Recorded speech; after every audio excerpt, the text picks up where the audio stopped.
Okay, so here's the rub. All games played this weekend are divisional matchups, so that means everybody has played the team they're playing, at least once this season. So we have a baseline for how players might perform this weekend. If every single player in my lineup puts up the same numbers they did earlier this season against the same opponent, I should get around 130 points, give or take. If Proctor's players do the same, he will have around 99 points, give or take. So my 79.7 points add the 130 plus or minus gives me about 210 points. And Proctor's 111 plus or minus the 99 gives him about 210 points. So, with some slight variation, I could pull this off. So you're telling me there's a chance? Yeah! However, some of the matchups were in the beginning of the season when some players who are now starters were not, so on and so forth. So I took the average performance of each player, which would give me 87.6.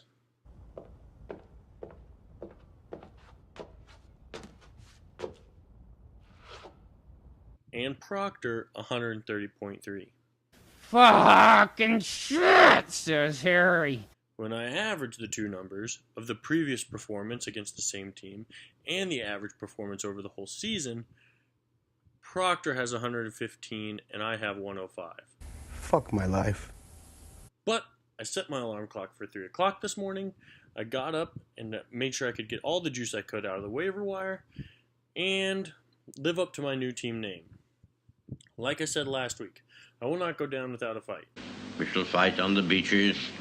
We shall fight on the landing grounds. We shall fight in the fields and in the streets.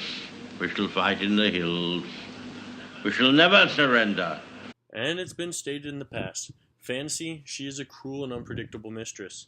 Anything could happen out there Sunday. That's why we play all the games and see it through to the end. On the other side of the coin is Leif and Milan in the Grumper Bowl.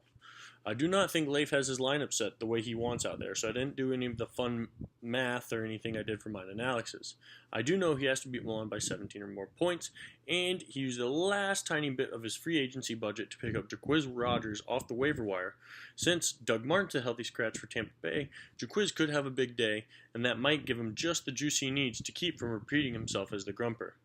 No funny clips or anything of that nature. But, for Leif's sake, I hope he can pull this off and not repeat as the Grumper. All the games this week are on Sunday. All 16 of them. So the Lions and Packers in Sunday Night Football will be the last game of fantasy relevance until next year. Here's hoping going into it that Ty Montgomery just needs to outscore Golden Tate. Other than that, boys, it's been a fun year. I'll make one more video as a wrap-up after the championship and the Grumper has been decided, just to go through all the stats and do some fun stuff for the end-of-year video. Other than that, that's all I got this week, boys, and good luck out there this weekend.